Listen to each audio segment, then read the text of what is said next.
Good morning, everyone, and good morning, Honourable Minister. And thank you so much for taking out your time to come and for us to come and interview you on this day. And my name is Budani Vilayani, and I'm the Country Secretary for Youth Alliance for Leadership and Development in Africa, the Botswana Group. And thank you so much, Acting Minister. Good morning. Good morning.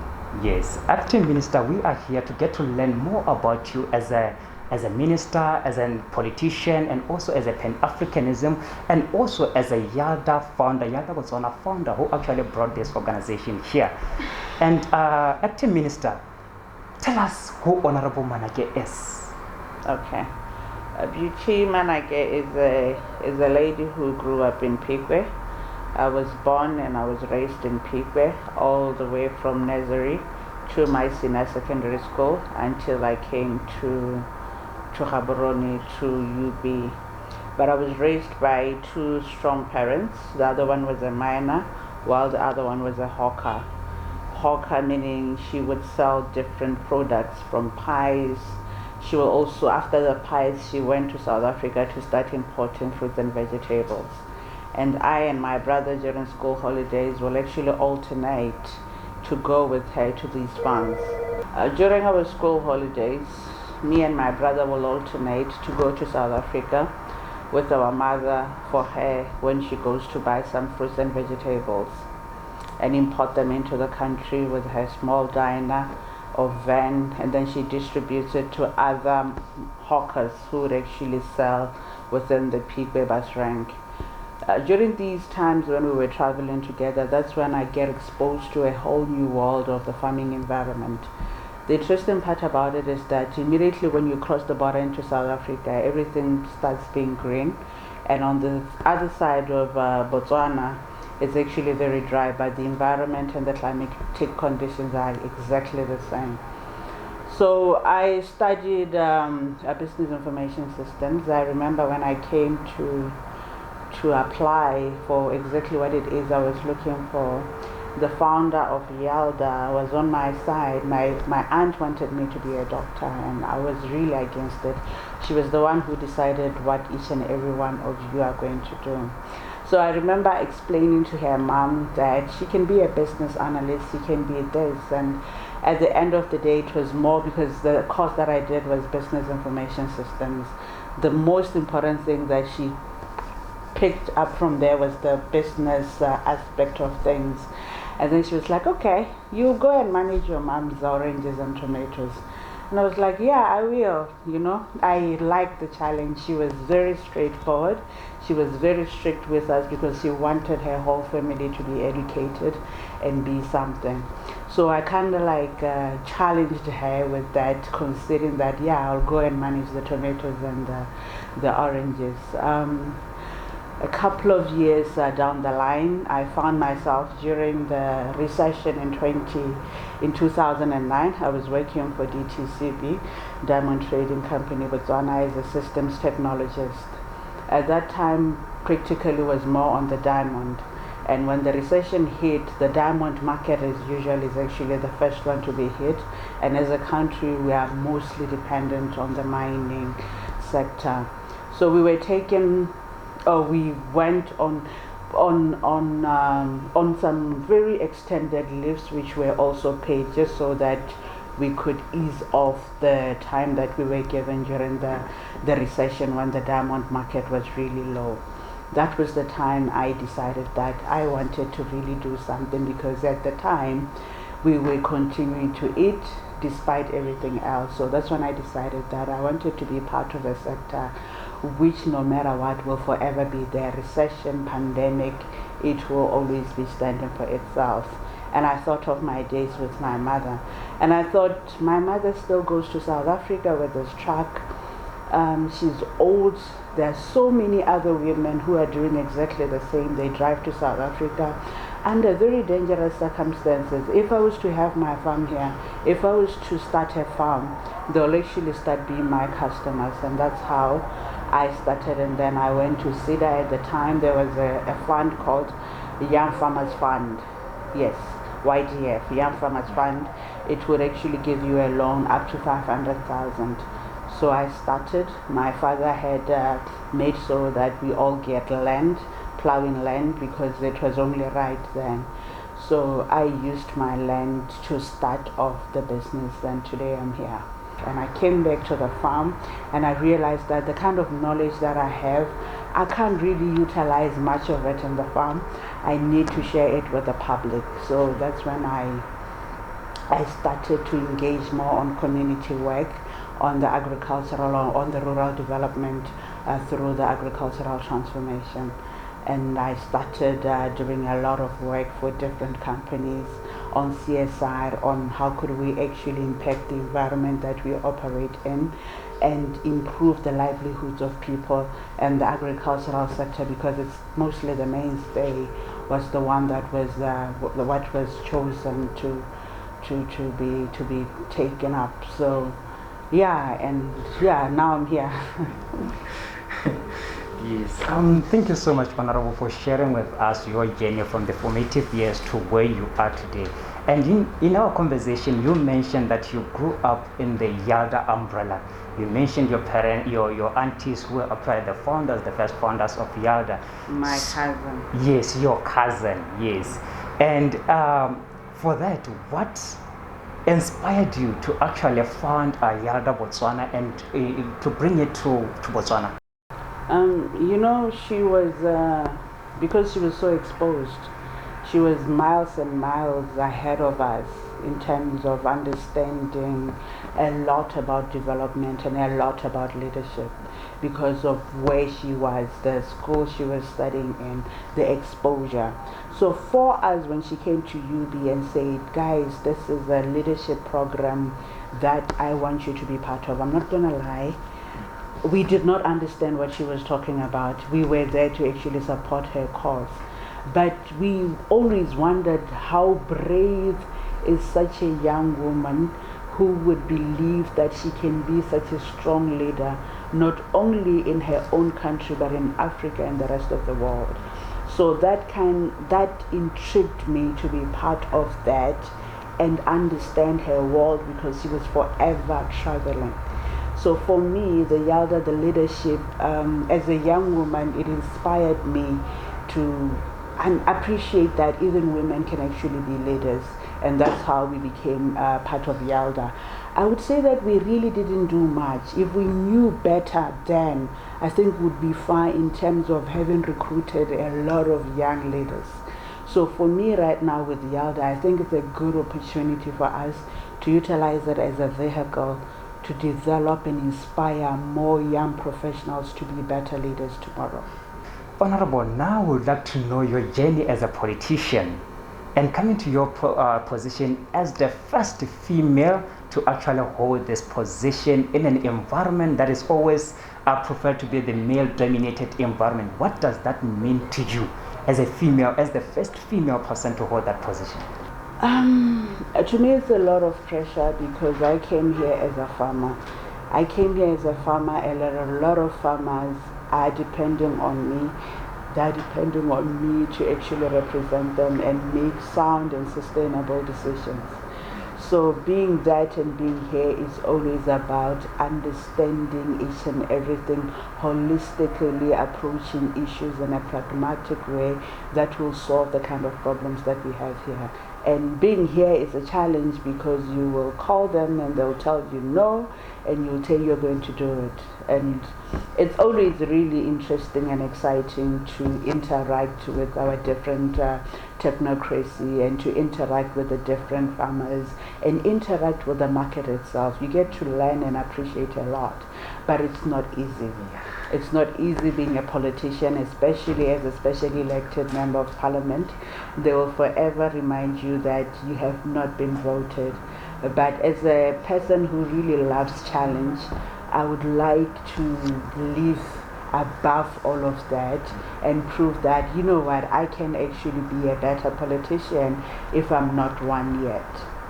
So what has been your experiences, your interests and your challenges in this political journey as a female politician? I think the inspiration right now for me, or what I have set out for myself, is how do you become a politician, a female politician who is not viewed to have been done a favor, who is actually there because you deserve to be there. And I would like to see more young women not given a chance. No, we don't have to be given a chance. We don't have to be given a seat at the table. We have to be at the table because that's our rightful place. So I would like to cultivate a culture of women, especially young women, not to fear. They will say a lot of things about you. They will do a lot of things and break you down. But this thing, if we had more females actually in good positions, which I see it happening now, as leaders, Botswana and the rest of the world will be a better place, because as women we are decisive, we approach things differently, and you know we naturally good leaders. Yes. I know you wouldn't agree, but we naturally very good leaders. Yeah. Okay, thank you so much, Minister, for actually mentioning that, because it is actually inspiring someone, a girl child outside there, to know that she matters, she is capable, and she is also a good leader. And yeah, now coming to your position as a minister. In terms of youth development, what are the opportunities that your ministry has that are geared towards youth employment, youth empowerment, and youth development? There's actually a lot, and we've been doing a lot to say, how do we empower? Where do we start? Do we empower or do we enable first? And as the Minister of Agriculture right now, we are working towards enabling, so that when we empower enabled people. We make sure and understand who are these people and how do we assist them so that they actually win. And I think we are in a very good space and environment right now to have partners or to advocate for things that will make it easier for farmers, for things that will make it easier for the youth to be part of the sector. And the sector, we are not just talking about the primary production, as I was saying. We look at more into the food systems, the different value chains. Where are farmers, where could young farmers be more interested? Do they still want to be in the sun outside, or do they want to do the processing? Do they want to do the packaging? Do they want to do the IT? The digitization of different information, or do they want to actually take this information out to the people? Because I believe that we have a lot of information that we are unable to share, and now my job right now is to take out, to unbox the box, because what we want them to do is to think outside the box when they don't think what is inside the box. So the platform, to create a platform, not only they could actually, I understand there are some youth who are already in the media space of TV and production, to take out what is the potential of agriculture. And we believe that there's a lot that could actually be done. There's a lot. I could mention a few, but there is lots and loads and loads and loads of opportunities within the agricultural sector that I believe are suited for the youth. And if given enough information, if enabled, they can be empowered to be better and provide themselves with decent jobs and become the middle class economy that we are looking for. Thank you so much, Your Honor, for actually mentioning the enabling part, enabling farmers, and also the enabling the youth. And the minister would like to know more on you as a Pan-Africanist, because you actually have founded YALDA Botswana. So we want to understand about the Pan-African spirit that you have. And Minister, as a Pan-African, how do you see the future of Africa? What needs to be done by African youth in order to achieve Vision 2063, the Africa that we want? I think the question is not what needs to be done by the African youth, but what needs to be done by the African government to ensure they enable the youth to reach the Agenda 2063, which is set out by the African Union. There are different protocols that have actually been signed. We've got the Maputo Declaration, which started in 2003. It's basically a CAADP framework. A CAADP framework is whereby each and every government has signed that it will provide 10% of its budget to agricultural development. in Africa. So basically we are also a signatory to it, and in 2014 we went to Malabo. There's another one, is Malabo Declaration, which I was a part of. Now we're talking about wealth creation. In 2003 we were talking about poverty alleviation out of the use in the agricultural sector. But in terms of the Malabo Declaration, which happened in 2014, we were talking about wealth creation and taking agriculture as a business, now focusing on the agribusiness. Our country, like very few other African countries, have not been able to sign the CAADP Compact. If we've actually signed the CAADP Compact, we'll be getting 10% of the budget. And with that money, we would actually do a lot. But as Africa, I was listening to a clip today by the African Development Bank President, Dr. Adeswani. He was talking about climate change and how much Africa is actually impacted and affected by the climate change, and what would need to actually do.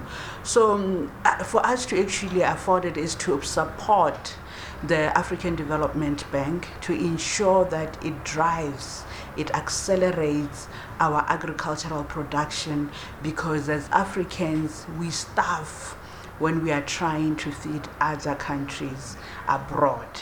So there's a lot of things that could actually be done, and as Africans, in terms of technology, we are still a little bit back. We are importing over 48 billion of food from other countries, $48 billion of food from other countries, while we are wasting $40 million of food.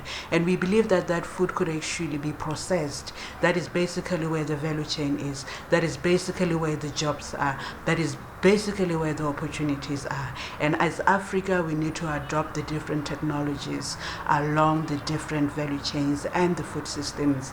That's basically how we could actually be able to be self-sufficient. I also learned that we require about 100 million metric tons to feed Africa in terms of the grain. Us in Botswana, we only require 300,000 metric tons to feed Botswana. And it is such a small thing to actually do if you have the right resources. So we need to work more together as Africans and ensure that the resources, or the capital resources that we have, such as institutions like African Development Bank, we utilize them to the advantage of our countries and developing the African continent. Minister, recently, on the 21st of January, the Continental Free Trade Agreement area came into effect. What are the advantages of this to Africa and also to your ministry, in relation to your ministry? In a couple of months' time, in about 3 months' time, we traveled. I led a delegation. If you remember, there's a reset agenda that was spelled out by His Excellency, which is actually saying his different priorities. And priority number 2 is realigning the government machinery. We've realized that we all want to do good, we all want to facilitate a farmer, we all want to facilitate Botswana, but we are scattered around and trying to give the same assistance. So we went across the country and identified the low-hanging fruits, identify where we have capacity, where there is potential for growth, and where there is potential for export to start trading with other countries within the African continent. And let me tell you, we've got a lot of potential. We've got a lot of low-hanging fruits, especially within the agricultural sector or space that we could send to other countries. Like you talked about, we talked more onto YALDA, the Youth Alliance for Leadership and Development in Africa. What was the impact? How has YALDA impacted your life personally and professionally? Like I said before, I think there's a lot that YALDA can still do to my life, in terms of leadership, in terms of the African leadership. And when I started traveling a lot, I totally got a lot of appreciation from YALDA, from a young person and into the leadership space, especially into the African space. With YALDA, when you are part of YALDA, you stop thinking I'm a Botswana. You start thinking like Africa first. Africa first. I'm an African who is living in Botswana, but the most important country that we have to build, if we should say that, is Africa. So YALDA has actually afforded that opportunity to be pro Pan-African and to contribute to the change that we would like to see, to contribute to the sustainable development that is required. And it is not going to be done by older people, it should be done by the youth. And that is what YALDA is there for, and that is what YALDA has afforded some of us the opportunity to actually do. Yeah. Okay, we have come to the end of our interview. Thank you so much, Honourable Minister, for taking out your time to come and answer our questions regarding your journey from the professionals, your journey as a YALDA member, and also as a Pan-Africanist. We appreciate your time and we appreciate you. How many members does YALDA have now? Okay, currently YALDA Botswana, right? Yes, YALDA Botswana, we are divided. We do have the active members and just the members.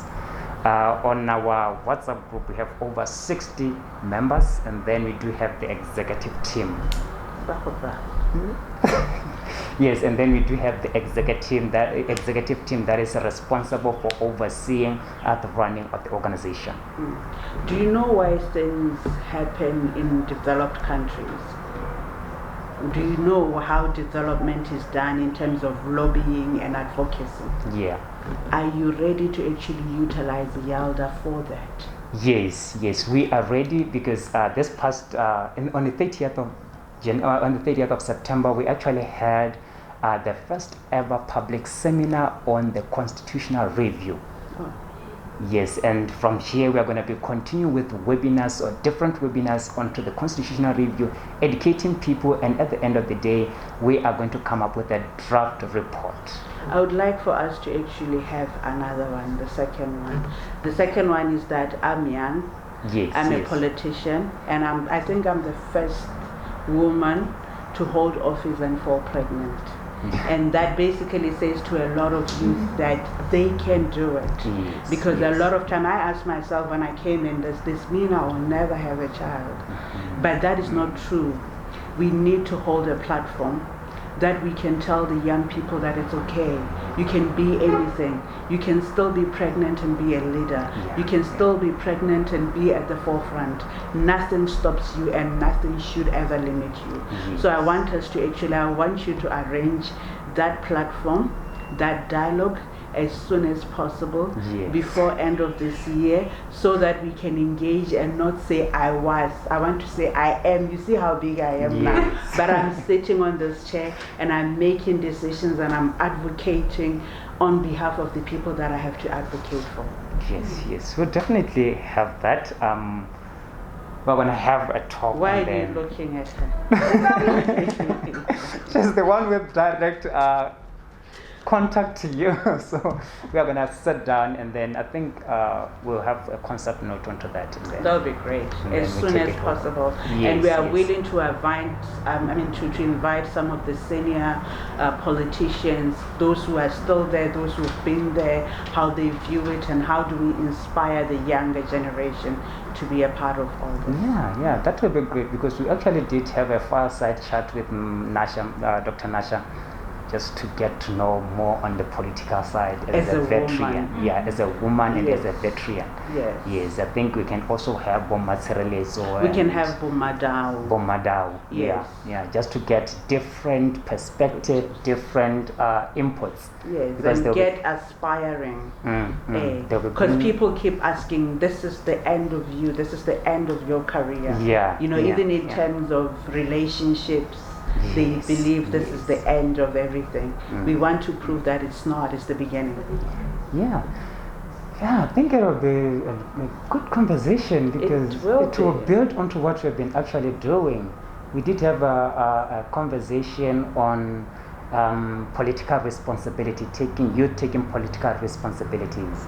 And also understanding what is politics. We live politics. A lot of time, plenty of times, people say, I'm not a politician, I don't like, but politicians make decisions for you. That's what we are doing. So you have to be part of it.